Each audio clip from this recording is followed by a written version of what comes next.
Bueno, buenas para todos. Mi nombre es Juan David y hoy vamos a introducir el concepto de la antiderivada por medio de este video.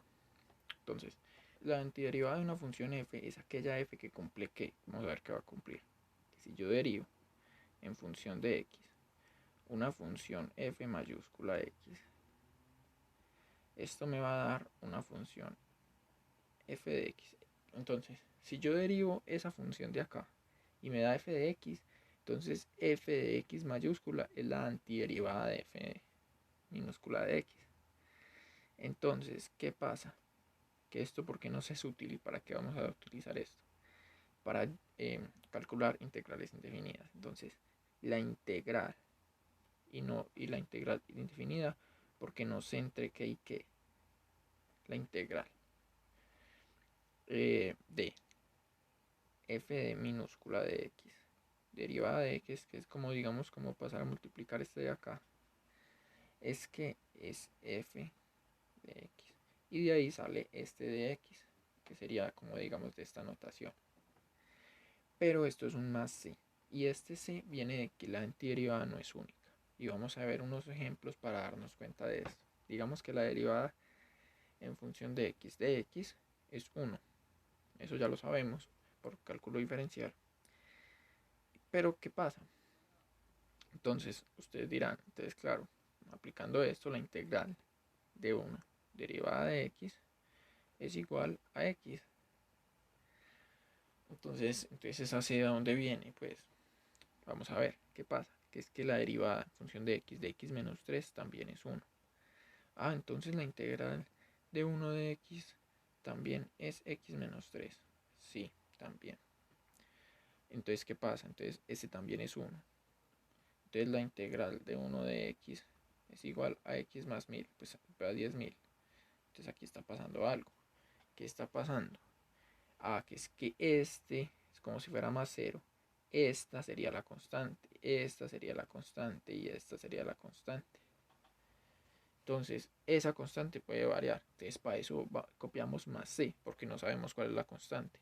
Ese c podría ser 0, podría ser 1, podría ser 2, podría ser 3. Y así, resolvemos, digamos, esa ambigüedad. Vamos con el ejemplo número 2. En el ejemplo número 2,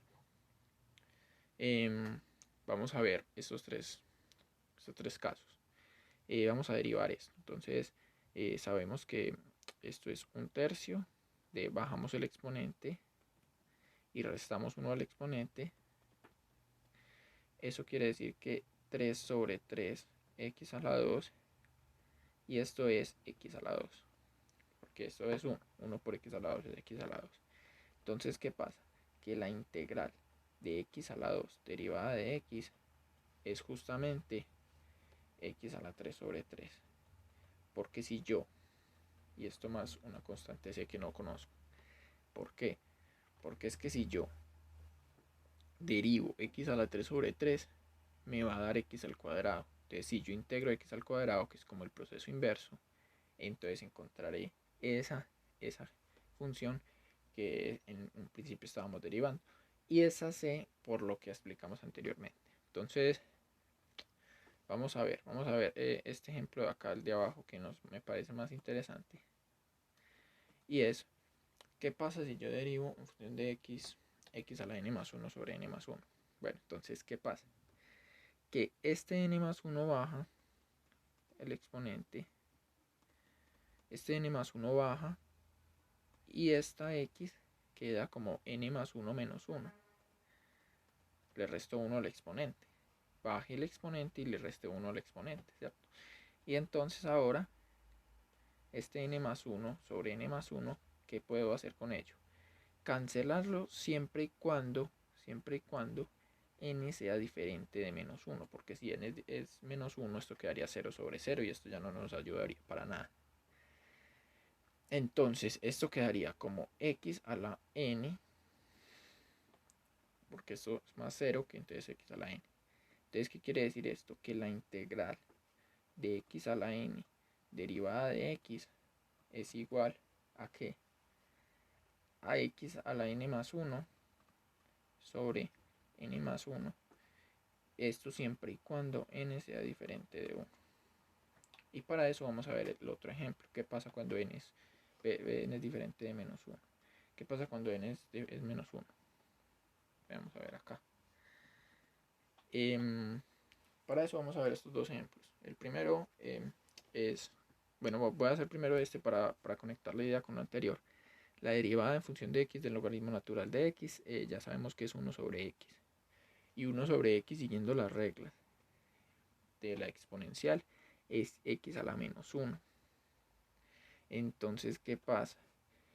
Que la integral de x a la menos 1 derivada de x es logaritmo natural de x más una constante c.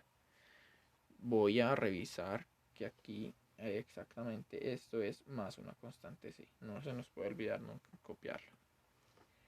Una constante c. Entonces miremos que cuando x es menos 1 en el anterior, que cuando x es menos 1, no sirve esta fórmula, sino que aplicamos esta fórmula. Bueno, y luego vamos a darnos cuenta que esto es logaritmo natural del valor absoluto de x.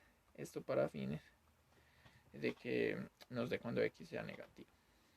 Bueno, ¿cuál es la derivada en función de x de a a la x? E a la x. Entonces, ¿qué pasa? Entonces, como esto es muy sencillo, la integral de a a la x derivada de x es justamente e a la x más la constante c. Muy sencillo e a la x, muy amigable de utilizar. Y ahora vamos a ver otros dos ejemplos, que estos son como los finales. Vamos a ver qué pasa cuando yo derivo en función de x al seno. Entonces esto es muy fácil, me da el coseno. Derivar el seno me da el coseno. Entonces, la integral del coseno derivada de x, estoy integrando indefinidamente porque no tiene valores de inicio ni de final. Entonces por eso se llama integral indefinida. Del coseno es justamente el seno de x. Muy fácil. Más una constante de integración. Y la derivada del coseno. Bueno, pero es que la derivada del coseno es menos el seno de x. Entonces, ¿qué?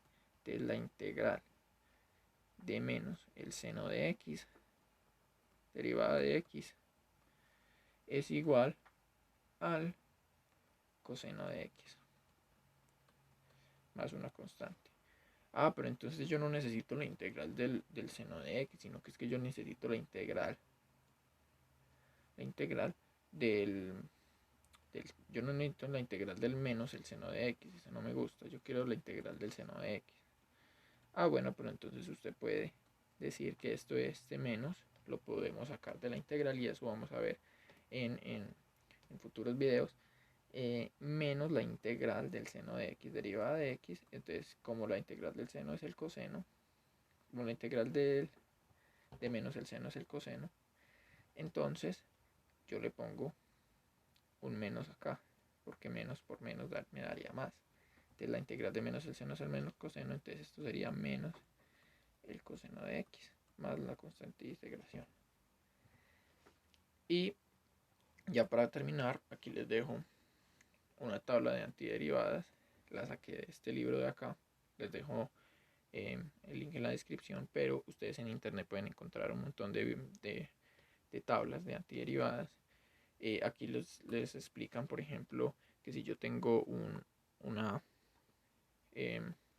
SA es constante y yo la integral de A con respecto a V es A por la integral de dB. Entonces que yo puedo sacar unas constantes de las integrales, que yo puedo, dar una integral con sumas y restas, puedo integrar cada uno de los términos. Este ya lo vimos, el x más c. Aquí hay unos que ya vimos, hay otros que no hemos visto, pues. Pero esta tabla nos va a ayudar en futuras ocasiones para calcular integrales. ¿Listo? Muchas gracias y nos vemos en próximos videos.